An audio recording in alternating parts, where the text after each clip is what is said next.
বিসমিল্লাহির রহমানির রহিম। আসসালামু আলাইকুম। ধন্যবাদ সবাইকে। আমরা সাক্ষ্য আইন পড়তেছিলাম। তো সাক্ষ্য আইন আজকে আমরা একটু রিভিশন ক্লাস করব 1 থেকে 51 ধারা পর্যন্ত। আর ইতিমধ্যে আমরা সাক্ষ্য আইনের 114 ধারা পর্যন্ত পড়েছি। তো আগামীকালকে আবার নিয়মিত ক্লাসে যাব, পরবর্তী দিন আবার একটা রিভিশন ক্লাস দিব, এরপরে আমরা নতুন ক্লাসে যাব। ধন্যবাদ। যা বলতেছিলাম, সাক্ষ্য আইনের ক্ষেত্রে আমরা দেখতে পাই সাক্ষ্য আইনটা হচ্ছে 1872 সালের আইন, যা 1 নাম্বার আইন। 1872 সালের আইন 1 নাম্বার আইন, এবং এই আইনটা প্রযোজ্য নয় 5টি ক্ষেত্রে: সেনা, নৌ, বিমান, এফিডেভিট, সালিশ। এই 5টা ক্ষেত্রে এই আইন প্রযোজ্য নয়। কত ধারায়? 1 ধারায়। এরপর আমরা দেখতে পাই অত্র আইনের 3 ধারায় সংজ্ঞার কথা বলা আছে, যে ক্ষেত্রে সংজ্ঞাসমূহ কি কি আছে: বিষয়, বিচার্য বিষয়, প্রাসঙ্গিক বিষয়, দলিল, সাক্ষী, মৌখিক সাক্ষ্য, দালিলিক সাক্ষ্য, প্রমাণিত, অপ্রমাণিত, মিথ্যা প্রমাণিত, এফিডেভিট। তাহলে আমরা একটু ছোট করে জেনে নিব। বিষয় বলতে বোঝায় ইন্দ্রিয় গ্রাহ্য কোনো কিছু যা আমরা সে সম্পর্কে অবগত বা সচেতন, তাকে বিষয় বলা হয়। বিচার্য বিষয়, কোনো মামলার মূল বিষয়কে বিচার্য বিষয় বলা হয়। সেই মূল বিষয়টাকে প্রমাণ করার জন্য যেই আনুষঙ্গিক বিষয় থাকে সেটা হচ্ছে প্রাসঙ্গিক বিষয়। আর আমরা দেখতে পাই প্রমাণিত, যে বিষয়টা অভিযোগের যদি অস্তিত্ব পাওয়া যায় সেটা হচ্ছে প্রমাণিত। অভিযোগের অস্তিত্ব না পাওয়া গেলে সেটা হচ্ছে মিথ্যা প্রমাণিত। আর যে ক্ষেত্রে অভিযোগের অস্তিত্ব পাওয়া গেছে কিন্তু প্রমাণ করার মতো যথেষ্ট সাক্ষ্য প্রমাণ নাই, যাকে আমরা বলি অপ্রমাণিত। আর দলিল বলতে আমরা কি বোঝাই? অক্ষর বা চিহ্ন দ্বারা প্রকাশিত কোনো বিষয় হচ্ছে দলিল। আমরা বলেছিলাম মৌখিক সাক্ষ্য। সাক্ষ্য কাকে বলে? আদালতে উপস্থিত হয়ে বিচার্য বিষয় সম্পর্কে মৌখিক বা দালিলিক ভাবে যেই বিবৃতি প্রদান করা হয় তাকেই সাক্ষ্য বলে। এই সাক্ষ্য 2 প্রকার: মৌখিক সাক্ষ্য এবং দালিলিক সাক্ষ্য। আদালতে উপস্থিত হয়ে বিচার্য বিষয় বা প্রাসঙ্গিক বিষয় সম্পর্কে যে মৌখিকভাবে যে বিবৃতি প্রদান করা হয় সেটাকে মৌখিক সাক্ষ্য, আর দলিল উপস্থাপনের মাধ্যমে যে সাক্ষ্য প্রদান করা হয় তাকে দালিলিক সাক্ষ্য বলে। এগুলো হচ্ছে প্রাথমিক অবস্থায় আমরা 3 ধারার সংজ্ঞা দেখতে পেলাম। 4 ধারা আমরা দেখতে পাই কি? অনুমান করবেন, আদালত অনুমান করবেন, অনুমান করতে পারে, অনুমান করবে, অনুমান চূড়ান্ত প্রমাণ, 4 ধারায়। 5 ধারায় দেখতে পেলাম শুধুমাত্র 2টা বিষয়: বিচার্য বিষয় এবং প্রাসঙ্গিক বিষয়। বিচার্য বিষয় এবং প্রাসঙ্গিক বিষয়, এই 2টা বিষয়ে সাক্ষ্য প্রদান করা যায় আদালতে 5 ধারায়। আর 6 ধারা আমরা দেখতে পাই ঘটনার অংশ। কোনো ঘটনা ঘটার জন্য একই ঘটনার অংশ যদি অন্য কোনো কিছু থাকে সেটাও আদালতে প্রাসঙ্গিক হয়। সেক্ষেত্রে আমরা কি বলেছিলাম? দস্যুতা হলো দস্যুতা কালে তার নিকট থেকে যে চেইন অথবা কানের দুল বা অন্য কোনো কিছু নিয়ে গেল, যদি চেইন নিয়ে যায়, গলায় যদি কোনো প্রকার আঁচড় থাকে, কাপড় ছিঁড়ে যায়, কানের থেকে দুল নিয়ে গেলে কান ছিঁড়ে গেল, ঘটনার অংশ হিসাবে সেটা আদালতে প্রাসঙ্গিক হবে 6 ধারায়। আর 7 ধারায় বলেছিলাম 5টা বিষয় খেয়াল করবেন সবাই: কারণ, উপলক্ষ, পরিণাম, ফলাফল, আলামত। এই 5টা ওয়ার্ড থাকবে এই 7 ধারার প্রত্যেকটা উদাহরণের মধ্যে। এর মধ্যে আমরা একটা জিনিস দেখতে পাই, মেলায় গিয়েছে টাকা নিয়ে, এটা টাকা সবাইকে দেখাচ্ছিল, পরবর্তীতে সে দস্যুতার শিকার হয়। উপলক্ষটা কি? আগে টাকা দেখানোর ফলে দস্যুতাকারীরা সেই টাকার প্রতি লোভ আসে, যার কারণে এই দস্যুতা সংগঠিত হয়। কত ধারায়? 8 ধারা। এখানে আমরা উপলক্ষের প্রাসঙ্গিকতা দেখতে পাই 7 ধারা। আর 8 ধারায় দেখতে পাই আমরা অভিপ্রায়, উদ্দেশ্য, প্রস্তুতি, পূর্ববর্তী, পরবর্তী আচরণ। তো এই যে টাকা দেখানোর ফলে দস্যুতা হলো, দস্যুতাকারীরা বাজারে অবস্থান করতেছেন, হঠাৎ করে কেউ বললেন যে পুলিশ আসতেছে। এই কথা শোনার সাথে সাথে তারা দৌড় মারলো, যারা দস্যুতা সংগঠন করেছেন। এই যে দৌড় দিল, এই দৌড়টা হচ্ছে পরবর্তী আচরণ। তিনি দস্যুতা সংগঠন করেছেন বিদায় পুলিশ আসা সংবাদ পাওয়ার সাথে সাথে তিনি দৌড় দিয়েছেন। তাহলে এই হচ্ছে পরবর্তী আচরণ হিসাবে প্রাসঙ্গিক হবে অত্র আইনের 8 ধারায়। এখন এই দস্যুতাকারীদের পুলিশ ধরে নিয়ে গেল। ধরে নিয়ে যাওয়ার পর আদালতে উত্থাপন করলো এই দস্যুতাকারীগণ তাদের অপরাধের বিষয়ে। তারা যদি বলে যে আসলে পুলিশের নাম শুনছি, পুলিশের কথা শুনলে আমরা অনেকে ভয় পাই, যার কারণে পুলিশের নাম শোনাতে আমি দৌড় দিছি, আসলে প্রকৃতপক্ষে আমি অপরাধী নয়। আবার বিবাদী পক্ষ বলতেছে যে আমার কাছ থেকে সেই নিয়েছে। এই যে পক্ষ, উভয় পক্ষ, বাদী পক্ষ বিরুদ্ধ পক্ষ উভয়ে যে তর্ক উপস্থাপন করে আদালতে, ঘটনার যে ব্যাখ্যা উপস্থাপন করেন, সে ব্যাখ্যাটা আদালতে প্রাসঙ্গিক হবে অত্র আইনের 8 ধারা অনুযায়ী, 9 ধারা অনুযায়ী। তাহলে তর্কিত ঘটনার ব্যাখ্যা উপস্থাপন আদালতে প্রাসঙ্গিক হবে 9 ধারায়। আর এই দস্যুতাকারীগণ দস্যুতা করার পূর্বে একই স্থানে সমবেত হয়েছেন, একই উদ্দেশ্যে সমবেত হয়েছেন এবং পরিকল্পনাও করেছেন এক, পরবর্তীতে সে দস্যুতা সংগঠন করেছেন। লোক 4 জন কিন্তু উদ্দেশ্য একটা, যে দস্যুতা করবে। তাহলে আমরা কি পাই 10 ধারায়? অভিন্ন অভিপ্রায়ে ষড়যন্ত্রকারীর কথা বা কার্য আদালতে প্রাসঙ্গিক হয় কত ধারা অনুযায়ী? 10 ধারা অনুযায়ী। এরপর আমরা দেখব 11 ধারায়, অনেকে আমরা জানি, ছোট করে জানবো, একদমই ছোট করে। 11 ধারায় আসামির অজুহাত কখন প্রাসঙ্গিক হয়? আসামির অজুহাত তখনই প্রাসঙ্গিক হবে অজুহাত যখন বিচার্য বিষয়ের সাথে গরমিল হয়, অজুহাত যখন বিচার্য বিষয়ের সাথে সংযুক্ত হয়ে বিচার্য বিষয়ের অস্তিত্বহীনতাকে সম্ভব অথবা অসম্ভব করে তোলে। তাহলে আমরা কি পেয়েছি এর মধ্যে? ঘটনা সংঘটিত হলো ঢাকায়, তিনি অজুহাত উত্থাপন করলেন, তিনি তখন ছিলেন ইন্ডিয়াতে। তাহলে এত দূর থেকে এসে এই ঘটনা সংগঠন করা সম্ভব নয়। এটা হচ্ছে টোটালি অসঙ্গতিপূর্ণ। আর সম্ভব অসম্ভব কি? রাস্তার ওই পাশ দিয়ে সে যাচ্ছিল, বলতেছে এই পাশে খুন হয়েছে, তার প্রতি খুনের অভিযোগ আনয়ন করা হলো।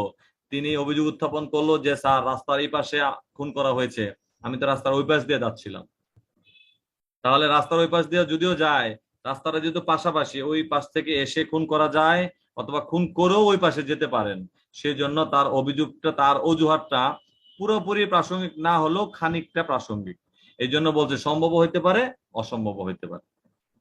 11 ধারায় এখন আমরা দেখব ক্ষতিপূরণের মামলায় যে সকল ঘটনা আদালতে প্রাসঙ্গিক হয়। তো ক্ষতিপূরণের মামলায় ঘটনা আদালতে প্রাসঙ্গিক হবে কত ধারায়? 12 ধারায়। আর এই ক্ষতিপূরণের বিষয়ে চরিত্রের গুরুত্ব প্রাসঙ্গিক হবে অত্র আইনের 55 ধারায়। এরপর আমরা দেখতে পাবো 13 ধারায় অধিকার প্রথা সম্পর্কে যখন প্রশ্ন ওঠে। অধিকার প্রথা সম্পর্কে প্রশ্ন উঠলে কি হয়? অধিকার প্রথা সম্পর্কে যখন প্রশ্ন ওঠে সেক্ষেত্রে ঘটনা প্রাসঙ্গিক হবে। অধিকার প্রথা সম্পর্কে ঘটনা প্রাসঙ্গিক হবে 13 ধারায়। আর এই অধিকার প্রথা সম্পর্কে অভিমত আদালতে প্রাসঙ্গিক হবে অত্র আইনে 48 ধারায়। এরপর আমরা দেখবো 14 ধারায় 7টা বিষয় আছে, খেয়াল করবেন সবাই। 14 ধারায় কি? ইচ্ছা, জ্ঞান, সরল বিশ্বাস, অবহেলা, হঠকারিতা, মনের বা দেহের অবস্থা।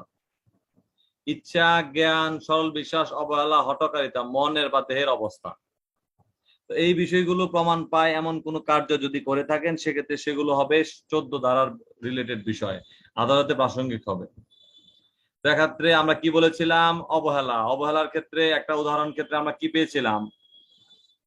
কুকুর ইতিপূর্বেও কামড়িয়েছে, সেক্ষেত্রে তিনি কোনো ব্যবস্থা গ্রহণ করেন নাই।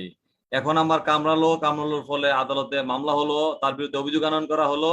এক্ষেত্রে ইতিপূর্বেও যে উক্ত কুকুরটা কামড়িয়েছেন এবং তার নিকট অভিযোগ দাখিল করা হয়েছে, তিনি কোনো ব্যবস্থা গ্রহণ করেন নাই। এই কার্যের ফলে পূর্বের ঘটনার মাধ্যমে তার কার্যের অবহেলা বলে প্রতীয়মান হয়। 14 ধারা এই অবহেলাটা প্রাসঙ্গিক হবে। ক্লিয়ার? এখন আমরা যাব 15 ধারায়, কার্যটি ইচ্ছাকৃত না আকস্মিক। তো কার্যটি ইচ্ছাকৃত না আকস্মিক সেটা জানার জন্য আমরা কি বলেছিলাম? যদি বীমাকৃত ঘর পুরানো হয় বা পুড়ে যায়, সেক্ষেত্রে আমরা দেখব পূর্বে এমন কোন হিস্ট্রি আছে কিনা, যে ক্ষেত্রে পূর্বে তিনি কোথাও বসবাস করেছেন, ওখানেও এমন কোন ঘরে আগুন লাগানোর সম্পর্কে কোনো ঘটনা ঘটেছিল কিনা। সেটা দেখে আমরা জানবো যে ঘটনাটি ইচ্ছাকৃত নাকি আকস্মিক। পূর্বে যদি এমন কোনো ঘটনা থাকে যে পূর্বেও বিভিন্ন বাড়িতে বসবাস করেছেন, আগুন লাগিয়েছেন এবং বীমা থেকে টাকা সংগ্রহ করেছেন, তাহলে বুঝবো বর্তমানে আগুন লাগাটা হচ্ছে ইচ্ছাকৃত। তাহলে ঘটনা দেখে আমরা জানতে পারবো ঘটনাটি ইচ্ছাকৃত নাকি আকস্মিক। কত ধারায়? 15 ধারায়। ব্যবসায়িক ক্ষেত্রে রীতিনীতি আদালতে প্রাসঙ্গিক হবে। বলেছিলাম ব্যবসায়িক ক্ষেত্রে যে প্রতিদিন সকালবেলা ঘুম থেকে উঠে দোকানপাট মুছবে, পানি ছিটাবে, এই পানি যদি কারো গায়ে লাগে আর সে বিষয়ে কোনো মামলা উত্থাপন হয়, তাহলে ব্যবসায়িক ক্ষেত্রে এটা তার রীতিনীতি, সে বিষয়ে এই ঘটনাটা আদালতে প্রাসঙ্গিক হবে। কত ধারায়? 16 ধারায়। আর আমরা দেখি বলেছিলাম স্বীকার, অস্বীকার, দোষস্বীকার। আগামী ক্লাসে আমরা অস্বীকারের বিষয়ে পড়বো, প্রতিবন্ধ। তো স্বীকার, অস্বীকার, দোস্বীকার। প্রথমে আমরা পাই স্বীকার মানে স্বীকৃতি, কত ধারায়? 17 থেকে 23, যার পিআরবি 283। তো এই যে স্বীকৃতি, স্বীকার কাকে বলে? আদালতে উপস্থিত হয়ে মৌখিক বা লিখিতভাবে যে বিবৃতি প্রদান করা হয় আর যা কোনো সিদ্ধান্তের সূচনা ঘটে তাকে বলা হয় স্বীকৃতি। কত ধারায়? 16 ধারায়, 17 ধারায়। প্রতিনিধিত্বমূলক মামলায় প্রতিনিধির স্বীকৃতি আদালতে প্রাসঙ্গিক হবে 18 ধারায়। পক্ষগণের সহিত সম্পর্ক রয়েছে, পক্ষগণের সহিত সম্পর্ক প্রমাণের জন্য স্বীকৃতি আদালতে প্রাসঙ্গিক হবে 19 ধারায়। আর আমরা দেখতে পাই 20 ধারায়, 20 ধারার ক্ষেত্রে আমরা দেখতে পাবো মানিত সাক্ষী। 19 ধারায় পেলাম পক্ষগণের কর্তৃক মামলার পক্ষের প্রমাণ, সম্পর্কের প্রমাণ পাবে হচ্ছে 19 ধারায়। আর 20 ধারায় হচ্ছে মানিত সাক্ষী। তো মানিত সাক্ষী কেমন? আমরা ইতিমধ্যে পড়েছি যে গুড়া বিক্রি করছেন, সেক্ষেত্রে জিজ্ঞাসা করতেছেন যে গুড়াটি সুস্থ কিনা। তো গুড়ার প্রকৃত মালিক বলতেছেন যে আসলে আমি জানি না, গুড়াটি যে লালন পালন করেছেন করিম, তাকে জিজ্ঞাসা করুন গুড়াটি সুস্থ কিনা। তাহলে তিনি যাকে মানলো, ওই মানিত সাক্ষী স্বীকৃতি আদালতে প্রাসঙ্গিক হবে 20 ধারায়। এরপর আমরা দেখব 21 থেকে 23 পর্যন্ত স্বীকৃতির ব্যতিক্রম। 21 ধারায় বলেছিলাম স্বীকৃতিদাতার পক্ষে যাবে, তবে কতিপয় ক্ষেত্রে বিপক্ষেও যেতে পারে, যে ক্ষেত্রে স্বীকৃতি দেওয়ার ফলে তিনি কোনো বস্তু হস্তগত করেন। যেমন কোন দলিল নিয়ে প্রশ্ন উত্থাপিত হলো, আমি বলতেছি আমার, সেও বলতেছে তার, এক পর্যায়ে আমি বলে ফেললাম ঠিক আছে যাও, দলিলটা, এই জমিটা তোমার। তাহলে এই ক্ষেত্রে এই স্বীকৃতিটা তার বিপক্ষে গেল, এই মামলা রায়ের ক্ষেত্রে তার স্বীকৃতিটা তার বিপক্ষে যাবে 21 ধারায়। আর বলেছিলাম 22 ধারায় দলিলে অন্তর্ভুক্ত বিষয় সম্পর্কে মৌখিক সাক্ষ্য প্রদান। দলিলের বিষয়ে মৌখিক স্বীকৃতি গ্রহণযোগ্য নয়, তবে কতিপয় ক্ষেত্রে গ্রহণযোগ্য হবে। কোন ক্ষেত্রে? যে ক্ষেত্রে দলিলটি সম্পর্কে মাধ্যমিক সাক্ষ্য দেওয়ার অধিকার তার রয়েছে, যে ক্ষেত্রে দলিলটি অকৃত্রিমতা নিয়ে প্রশ্ন ওঠে, সেক্ষেত্রে তিনি উক্ত দলিল সম্পর্কে মৌখিক সাক্ষ্য দিতে পারবেন 22 ধারা অনুযায়ী। আর 23 ধারা আমরা দেখতে পাই দেওয়ানি মামলায় স্বীকৃতি প্রাসঙ্গিক, তবে যদি দেওয়ানি মামলার বিচারক অবলোকন করতে পারেন যে আপনি যে সাক্ষীকে উপস্থাপন করছেন সেই সাক্ষী বানানো সাক্ষী, চুক্তিভিত্তিক সাক্ষী, সেক্ষেত্রে উক্ত সাক্ষী আদালতে গ্রহণযোগ্য হবে না, উক্ত সাক্ষী স্বীকৃতি আদালতে গ্রহণযোগ্য হবে না। কত ধারায়? 23 ধারা। এ আমার স্বীকৃতির চ্যাপ্টার শেষ। এখন আমরা যাব স্বীকারোক্তি। খেয়াল করবেন, স্বীকারোক্তির চ্যাপ্টারের ক্ষেত্রে আমরা দেখতে পাবো 24 থেকে 30 স্বীকারোক্তি। একদম সহজ ভাষায় আমরা একটু পড়বো স্বীকারোক্তির বিষয়টা। খেয়াল করি আমরা, ভয়ভীতি, প্রলোভন, প্রতিশ্রুতির মাধ্যমে গ্রহণকৃত স্বীকারোক্তি আদালতে অপ্রাসঙ্গিক। ধারা হচ্ছে 24 ধারা। ভয়ভীতি, প্রলোভন, প্রতিশ্রুতি ব্যতিরেকে আদালতে যদি স্বীকৃতি প্রদান করা হয়, স্বীকারোক্তি প্রদান করা হয়, তা হবে প্রাসঙ্গিক 28 ধারা। তাহলে ভয়ভীতি সহ যদি হয় অপ্রাসঙ্গিক 24, ব্যতিরেকে হলে প্রাসঙ্গিক 28 ধারা। পুলিশের নিকট প্রদানকৃত স্বীকৃতি টোটালটাই অপ্রাসঙ্গিক 25 ধারায়। আর পুলিশের নিকট যখন স্বীকারোক্তি প্রদান করা হয় তখন ম্যাজিস্ট্রেট উপস্থিত থাকলে তাহা প্রাসঙ্গিক হবে। ম্যাজিস্ট্রেট উপস্থিত থাকলে তাহা প্রাসঙ্গিক হবে 26 ধারায়। আর 27 ধারা আমরা পড়ি, স্বীকারোক্তি যার নিকট থেকে আপনি নিচ্ছেন, পুলিশের নিকট যদি সে স্বীকারোক্তি প্রদান করেন আর সেই স্বীকারোক্তি দেওয়ার ফলে যদি কোনো আলামত উদ্ধার হয়ে থাকে, সে আলামতের অংশটুকু আদালতে প্রাসঙ্গিক হবে, অন্য কোনো অংশ আদালতে প্রাসঙ্গিক হবে না। কত ধারায়? 27 ধারায়। এরপর আমরা পড়বো 29 ধারায় প্রতিশ্রুতির মাধ্যমে প্রদানকৃত স্বীকারোক্তি আদালতে অপ্রাসঙ্গিক নয়। প্রতিশ্রুতির মাধ্যমে প্রদানকৃত স্বীকারোক্তি আদালতে অপ্রাসঙ্গিক নয়। এক্ষেত্রে গত ক্লাসে বলেছিলাম আপনাদের একটা ডাউট ছিল, সেক্ষেত্রে আপনারা মনে রাখবেন এই স্বীকৃতির এই 29 ধারায় যে স্বীকারোক্তি ওইটা প্রাসঙ্গিক হবে তখন 5টা শর্ত থাকবে। ওখানে আমি 3টার কথা বলেছিলাম, ওখানে 5টা শর্ত থাকবে। ওই 5টা শর্ত যদি পূরণ হয় সেক্ষেত্রে আবার সেই স্বীকারোক্তি আদালতে গ্রহণযোগ্য হবে। এরপর আমরা দেখতে পাই 30 ধারায় সমর্থনমূলক সাক্ষ্য।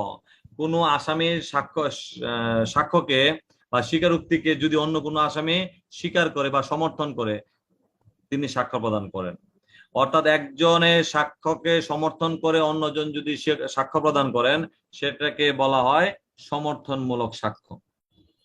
তো আমরা 30 ধারায় দেখতে পাই একাধিক আসামির বিচারের ক্ষেত্রে যখন আসামিগণ আদালতে উপস্থিত থাকেন, একজন আসামি যখন অন্য আসামিকে জড়িয়ে সাক্ষ্য প্রদান করেন, আর এই জড়িয়ে সাক্ষ্য প্রদান যে করলেন সেই সাক্ষ্যটা যদি অন্য আসামি আবার সমর্থন করেন, তাহলে উল্লিখিত সাক্ষ্যসমূহ আদালতে প্রাসঙ্গিক হবে 30 ধারায়।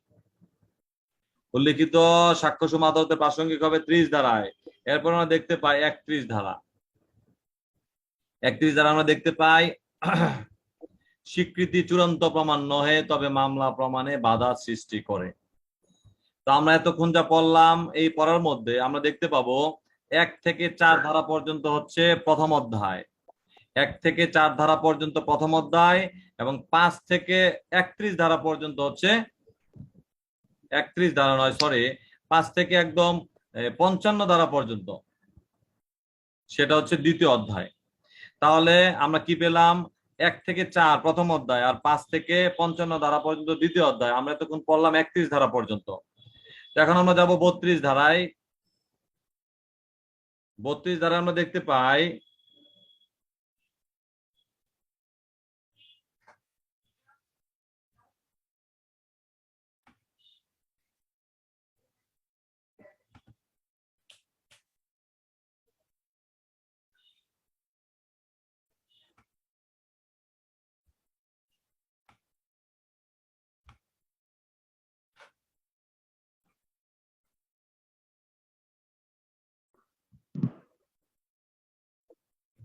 সরি, কারেন্ট চলে গেছিল। তো আমরা যা পড়লাম যে 31 ধারায় আমরা দেখতে পেলাম কি, স্বীকৃতি চূড়ান্ত প্রমাণ নহে, তবে মামলা প্রমাণে বাধা সৃষ্টি করে। এরপর আমরা 32 ধারা পড়বো। আমরা দেখতে পাই 32 ধারার ক্ষেত্রে ইতিমধ্যে আমরা জেনেছি যে 4 শ্রেণীর ব্যক্তিদ্বয় কোনো বিবৃতি বা লিখনী প্রদান করার পর যদি হারিয়ে যায়, মারা যায়, বিদেশে চলে যায় বা সাক্ষ্য প্রদানে অক্ষম হয়ে যায়, সেক্ষেত্রে উল্লিখিত বিবৃতি আদালতে প্রাসঙ্গিক হবে 32 ধারায়। তো কি কি আমরা দেখি? মৃত্যুকালীন জবানবন্দি প্রাসঙ্গিক 32-এর 1। দৈনন্দিন কাজকর্মের রীতিনীতি স্বরূপ যা লিখেন সেটা প্রাসঙ্গিক 32-এর 2। আর আমরা দেখতে পাই এমন কোন লিখনী যার মাধ্যমে পরবর্তীতে প্রমাণিত হলে ফৌজদারির মামলার উদ্ভব হতে পারে, 3 ধারায় প্রাসঙ্গিক হবে। এমন কোন বিবৃতি যার মাধ্যমে গণ অধিকার প্রতিষ্ঠিত হবে, 32-এর 4। এরপর আমরা দেখতে পাই এমন কোন বিবৃতি যার মাধ্যমে বৈবাহিক সম্পর্ক প্রকাশ পায়, 32-এর 5। এমন কোন লিখনী যার মাধ্যমে বৈবাহিক সম্পর্ক প্রকাশ পায়, 32-এর 6। এমন কোন লিখনী যার মাধ্যমে বাজার দর প্রকাশ পায়, 32-এর 7। আর এমন কোন বিবৃতি, সরি, এমন কোন ব্যঙ্গচিত্র যাহা দর্শকের মনোভাব প্রকাশ পায়, 32-এর 8। আর একই মামলায় একই বিষয়ে যখন পরবর্তীতে কোনো মামলা উদ্ভব হবে, পূর্ববর্তী স্বীকৃতি বা পূর্ববর্তী বিবৃতি পরবর্তী মামলায় প্রাসঙ্গিক হবে 3টা শর্তে। 33 ধারায় কি কি শর্ত? যে ক্ষেত্রে আমরা দেখতে পাই শর্তসমূহ হচ্ছে অবশ্যই একই পক্ষদ্বয়ের মধ্যে হইতে হবে, অবশ্যই একই বিষয় হইতে হবে, বিরুদ্ধ পক্ষকে সাক্ষ্য প্রদানে জেরা করার সুযোগ দিতে হবে। এই হচ্ছে 33 ধারার বিষয়। এরপর আমরা দেখতে পাই, বলেছিলাম 34 ধারায় বেসরকারি দলিল আদালতে প্রাসঙ্গিক হবে। বেসরকারি দলিল আদালতে প্রাসঙ্গিক 34 ধারায়। বেসরকারি দলিল কাকে বলে আমরা দেখতে পাই 75 ধারায়। সরকারি দলিল কাকে বলে আমরা দেখতে পাই 74 ধারায়। এই সরকারি দলিল প্রাসঙ্গিক হবে 35 ধারায়। সরকারি কর্তৃত্বাধীনে প্রণীত নকশা বা পরিকল্পনা আদালতে প্রাসঙ্গিক, অত্র আইনের 36 ধারায়। এই বিষয়ে অনুমান করবেন 83-87 ধারা অনুযায়ী। আর বলেছিলাম আইন বা বিজ্ঞাপিত বিষয় যাহা গণ প্রকৃতিমূলক বিষয় প্রকাশ পায় তাহা আদালতে প্রাসঙ্গিক হবে, অত্র আইনের 37 ধারায়। আইন গ্রন্থে উল্লিখিত বিষয়সমূহ আদালতে প্রাসঙ্গিক 38 ধারায়। বাংলাদেশের আইন সম্পর্কে অনুমান করবে 84 ধারা অনুযায়ী। আর বিদেশি বিচার বিভাগীয় জাবেদা নকল সম্পর্কে অনুমান 86 ধারায়। এরপর আমরা দেখতে পাই বিবৃতির সারাংশ সমূহ আদালতে প্রাসঙ্গিক হবে।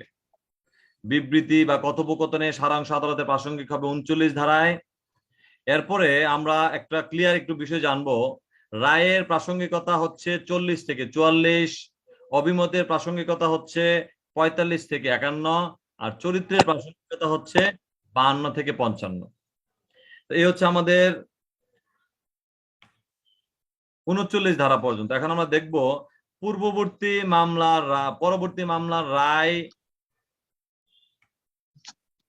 মামলার রায় নিষিদ্ধ করার জন্য পূর্ববর্তী মামলার রায় প্রাসঙ্গিক হবে কত ধারায়? 40 ধারায়। আর আমরা দেখতে পাই রায়ের সমূহ প্রবেট, এখতিয়ার, অ্যাডমিরালিটি, বিবাহ, দেউলিয়াত্ব, এই সকল বিষয়সমূহের যে রায়, এই রায়গুলো প্রাসঙ্গিক হয় অত্র আইনের 41 ধারায়। আর যে রায় আমরা দেখতে পাই 42 ধারায়, যে 41 ধারায় উল্লেখিত রায়সমূহ ব্যতীত এমন কোন রায় যাহা গণপ্রকৃতিমূলক বিষয় প্রকাশ পায় তাও আদালতে প্রাসঙ্গিক হবে 42 ধারায়। আর 43 ধারায় আমরা দেখতে পাই 40, 41, 42 এই তিনটা রায় ব্যতীত এমন কোন রায় যাহা বর্তমানে বিচার্য বিষয়ের সাথে 40, 41, 42 ধারা ব্যতীত এমন কোন রায় যে রায়টা বর্তমানে বিচার্য বিষয়ের সাথে প্রাসঙ্গিক নয়। রায় যদি বর্তমান বিষয়ের সাথে প্রাসঙ্গিক না হয় সেক্ষেত্রে উল্লিখিত রায় আদালতে অপ্রাসঙ্গিক হবে 43 ধারায়। আর রায়টা প্রদান করা হয়েছে প্রবঞ্চনাবশত ষড়যন্ত্রমূলক ভাবে, যা আমরা দেখতে পাই এই অভিযোগ উত্থাপন হলে সেটাও আদালতে প্রাসঙ্গিক হবে অত্র আইনের 44 ধারায়। এ হচ্ছে রায়ের প্রাসঙ্গিকতা 40 থেকে 44। এখন আমরা পড়বো হচ্ছে অভিমতের প্রাসঙ্গিকতা। বিশেষজ্ঞের অভিমত, যিনি কোনো বিষয়ে পারদর্শী, বিশেষজ্ঞের অভিমত আদালতে প্রাসঙ্গিক হবে 45 ধারায়।